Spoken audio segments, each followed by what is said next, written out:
CM Punk might be as good as gone in AEW, and if so, he limped out in a blaze of egomaniacal glory, which is the exact opposite of how Cody Rhodes left this toxic company. Pro Wrestling Bits. Subscribe now. After a year with All Friends Wrestling, CM Punk got fed up and started shooting on AEW's whole squad like he was John Wick. CM Punk overshared his dirty laundry during what's usually a docile and toothless media scrum. The AEW Media Scrum is meant to be a pseudo-fan fest with a bunch of safe, AEW-friendly journalists asking softball questions, and Nick Hausman. Shouts to Nick. Typical questions at these media scrums include, "I'm astounded by your ability to get over," and "explain to me how you made this gimmick so great," and "what flavor is this jockstrap?" AEW media scrums are designed to make the talent look like stars, but in a press conference scenario. CM Punk did the exact opposite for himself and his colleagues at this media scrum. Hell, after all those burials, there were enough tombstones in this graveyard for an Undertaker entrance. If Tony Khan can't control his locker room, an uprising of some sort seems inevitable.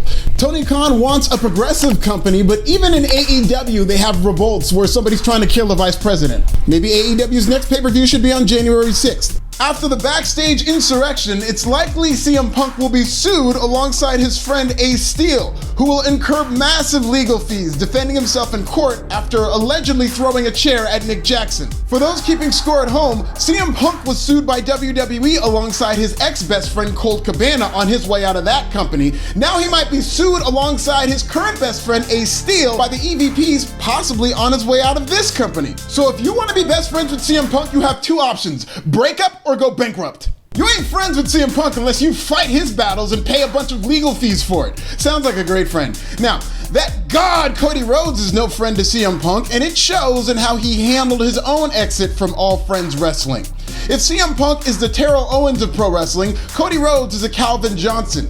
Quietly, professionally, and gracefully walking out of a dire situation that did not serve him.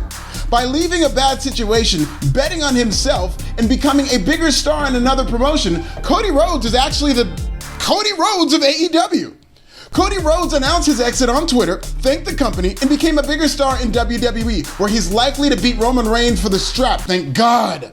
CM Punk cussed, brawled, and will possibly get sued on his way out of a startup. You tell me who handled his situation better. At the same time, Cody and CM Punk also have a lot in common. Cody Rhodes and CM Punk are both serious, dynamic storytellers whose philosophies on pro wrestling clashes with the wacky, irreverent fun that the Elite supplies to pop an internet wrestling audience and piss off Jim Cornette. The Elite banished Cody Rhodes to the Codyverse, where he eventually never had any involvement with the Young Bucks or Kenny Omega. This is actually a good thing for Cody Rhodes, who was able to have great feuds with Darby Allin, Sammy Guevara, MJF, and Malakai Black. Speaking of MJF and Malakai Black, they've also been tied to reports of unhappiness and wanting out of AEW. For all I know, by the time you're watching this, Malakai Black could be gone altogether. In fact, a lot of frustrated AEW stars are now itching to leave all Elite cronyism and join Triple H's WWE. As much of a diva as CM Punk is, AEW's poor leadership is also a common denominator to its problems. The Elite are obsessed with themselves and their cliques, and Tony Khan is a spineless babysitter. In fact, when Cody Rhodes left, it very much felt like Dad was gone and now Uncle Tony is in charge. Listen, I love my uncles, but one time my Uncle Frank babysat me and he tried to feed me baby formula with a beer mug. Shout out to Uncle Frank. AEW is being built around a six-man title division that revolves around the Elite reunion in what is quickly turning into an internet wrestling circle jerk between AEW's top stars / executives. This is why everybody in AEW has to be in a stable, by the way, because it's the only way Kenny Omega and the Young Bucks will be the most overact in the company. If they go out by themselves, they'd have to compete with MJF, CM Punk, and others who are more intriguing acts on their own. AEW has done a good job telling the Elite story, but at what cost? Is it worth alienating top stars for the EVPs to kiss and make up so that BTE gets more subscribers? Lost in all this are CM Punk's claims that the Young Bucks, who are puppeteers of an internet wrestling media that's in the tank for them, have been leaking negative stories about CM Punk to the dirt sheets. Again, CM Punk did not handle this situation well, at all, but I believe Cousin Phil.